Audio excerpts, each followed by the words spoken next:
Oke, kita lanjutkan lagi ya. Menggunakan rumus yang ketiga. Jadi rumus ketiga ini bicara apa gitu ya. Nah, di sini kan ada ini satu hal ya yang terkadang membuat mahasiswa itu bingung gitu ya. Nah, ini Y kurangi Y0 ini bisa saya ganti ya dengan H ya. H itu adalah ketinggian ya, atau dalam bahasa Inggris ini ya. Nah, jadi boleh ya, boleh menggunakan rumus yang ini, tapi saya sarankan nanti ini kita akan modifikasi lagi ya. Mungkin akan sedikit berbeda dengan apa yang ada di buku, tapi saya akan coba untuk memudahkan gitu ya, memudahkan supaya tidak bingung mana yang Y dan mana yang Y0 seperti itu ya. Jadi nanti setelah dimodifikasi persamaannya itu akan jadi seperti ini ya.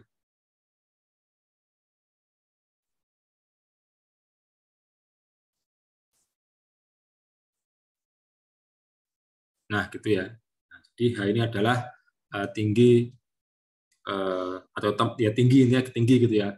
Entah tinggi benda atau tinggi tebing ya.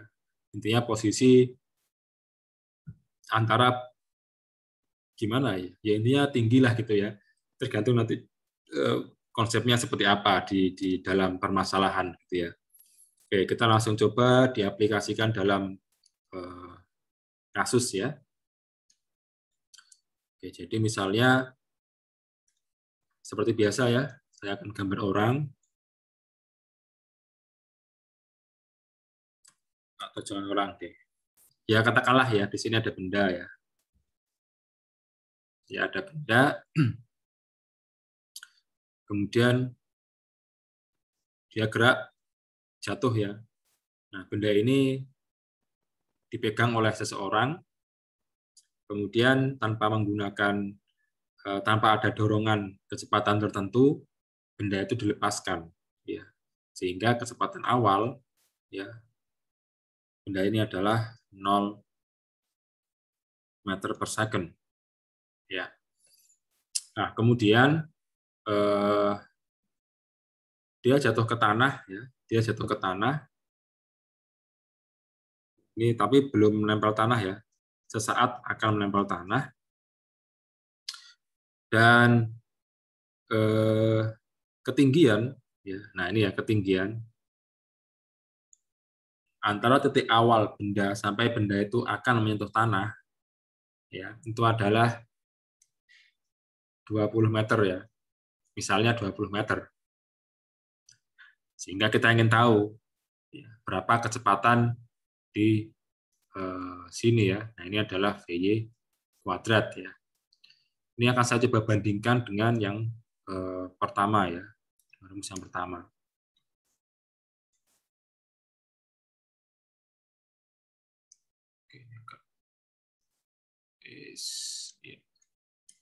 Nah, bedanya ya, kalau di rumus pertama kita tidak tahu berapa tingginya, yang kita tahu hanya waktunya. Ya. Tapi di persamaan yang ketiga ini, ya, persamaan yang ketiga ini, aduh. Nah, untuk yang persamaan yang ketiga ini, ya, kita punya ketinggian, ya, tapi kita tidak punya apa namanya waktu ya. Nah, jadi tergantung bagaimana penelitiannya nanti gitu ya. Misalnya nanti kita meneliti terkait benda yang jatuh gitu ya. Kita ingin tahu kecepatan akhirnya, tapi kita tidak tahu tingginya, maka menggunakan kita tidak tahu tingginya, tapi tahu waktunya, gitu ya. Nah, itu menggunakan persamaan yang pertama tadi. Tapi kalau kita tidak tahu waktunya, tapi kita hanya tahu ketinggiannya, maka untuk menemukan kecepatan akhir, kita bisa menggunakan persamaan yang ketiga ini, gitu ya. Kita langsung aplikasikan, gitu ya. Berapa ini, gitu ya. Nah, langsung saja PY kuadrat sama dengan P0Y kuadrat tambah 2GH. Ya. Nah, ini sama dengan, karena dia 0, maka dia 0 ya. 0 kuadrat itu kan 0 ya. Ditambah 2, G-nya adalah 9,81, H-nya adalah 20. Ya. Nah, ini 2 kali 9,81 dikali dengan 20 ya. Kita coba cari 2,981 ya. 2,98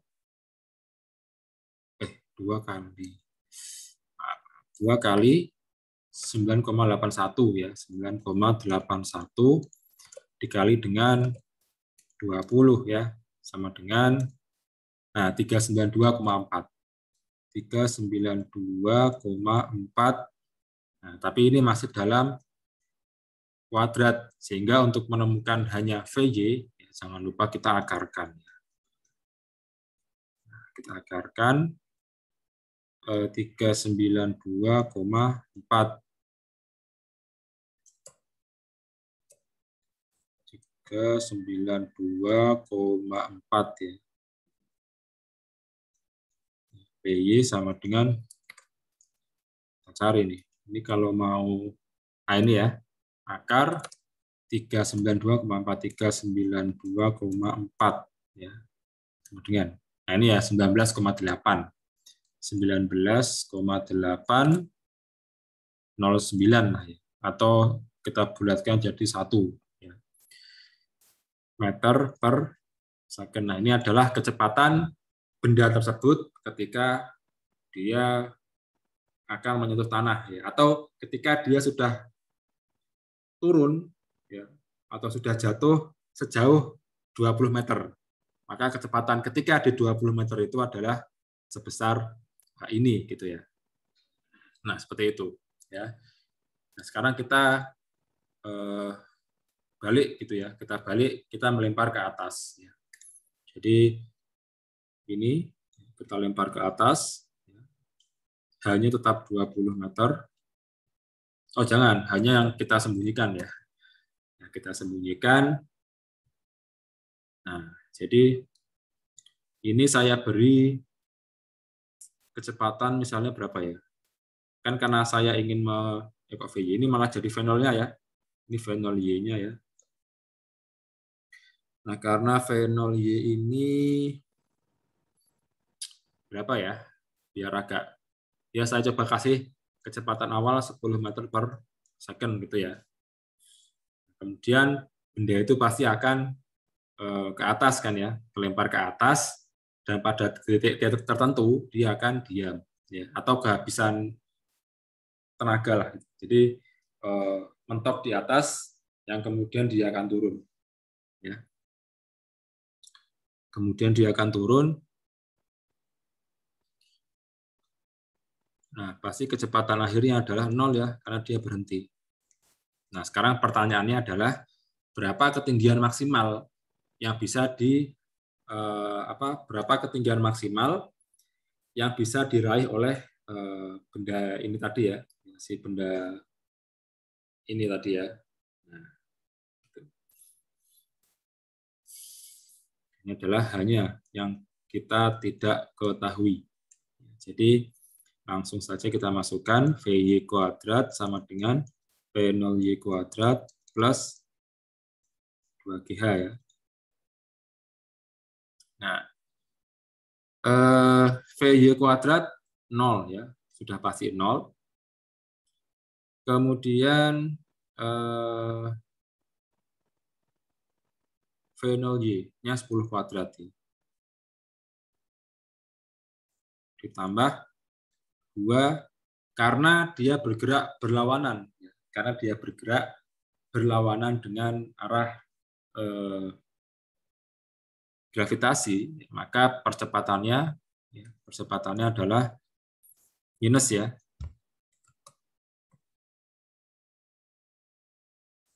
Dikalikan dengan hanya yang kita cari ya.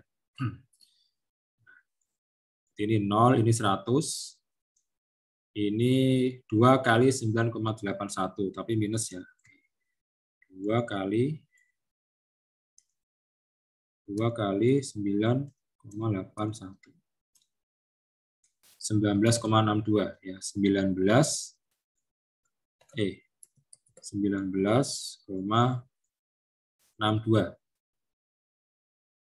H ya. Nah, ini 100-nya pindah ke ruas kiri. 100-nya ya, minus 100. Ini minus 9,62H ya. Nah, sehingga ini H minus 100 dibagi minus 19,62 ya. H sama dengan, ini kan minus dibagi minus, berarti kan dia positif ya.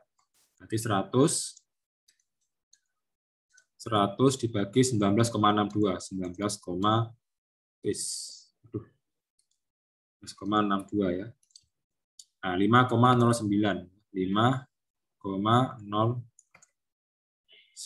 ya. Jadi H adalah 5,09 ya. Nah, cara penulisan yang baik itu adalah variabel sebelah kiri, kemudian sama dengan, baru angkanya ya. Sebenarnya ini sudah benar ya, cuman secara penulisan tidak rapi karena seharusnya dalam matematika itu ya biar nyaman dilihat juga ya. Itu variabel itu sebelah kiri. Kemudian variabel sebelah kiri sama dengan kemudian angkanya. Dan jangan lupa satuan. Nah, meter ya. Nah, jadi benda ini dia akan bisa bergerak maksimal ya, maksimal 5,09 meter gitu ya. Jadi itu adalah penerapan untuk rumus nomor 3 ya. Nah, saya ingin mengulang sedikit ya untuk yang ini ya. Nah, jadi kan ini T-nya sama dengan ini ya, 1,53. Itu kan ketika dia dilemparkan ke atas. Nah, kalau misalnya pertanyaannya diganti gitu ya. Kira-kira benda diganti seperti ini ya.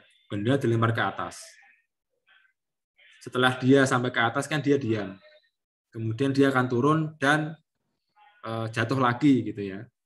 Nah, kalau pertanyaannya seperti ini, berapa waktu yang dibutuhkan untuk benda itu ke atas kemudian jatuh lagi? Nah, berarti kan ada 2 kali gerakan ya, gerakan ke atas dan gerakan ke bawah. Nah, jawabannya adalah ini dikalikan dengan 2. Gitu ya. Jadi dari sini ke atas itu 1,53 detik. Itu yang pertama. Kemudian dari atas ke bawah ya, dengan titik berangkat dan pergi yang sama, itu juga akan sama 1,53 detik. Sehingga kalau pertanyaannya adalah berapa waktu yang dibutuhkan benda untuk terlempar ke atas dan kembali lagi ke tangan si pelempar, ya, dengan catatan tangan pelempar ini tidak pindah-pindah kemana-mana. Jadi dia tetap pada posisinya. Jadi ke atas dilempar, dia diem, kemudian nunggu sampai bendanya jatuh lagi. Ya. Nah, itu waktunya adalah 1,53 detik dikalikan 2. Jadi sekitar 3, ya sekitar 3 detik sekian gitu ya.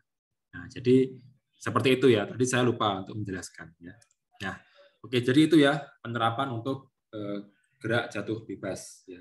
Dan juga gerak lempar bebas gitu ya, ke atas bebas ya. Jadi setelah kita belajar tentang gaya yang bergerak di sekitaran atau garis horizontal, ya, sekarang kita ubah menjadi vertikal ya. Yang beda kan cuma arahnya saja, tapi konsepnya adalah sama ya. Kalau gerakan horizontal maka dia menggunakan A ya, acceleration. Tapi kalau misalnya dia bergerak vertikal, maka dia juga menggunakan percepatan, tapi bukan acceleration ya, tapi gravitation. Jadi ada acceleration dan ada gravitational acceleration gitu ya. Oke ya, itu untuk video kali ini. Kita akan lanjutkan di video selanjutnya. Terima kasih atas perhatiannya.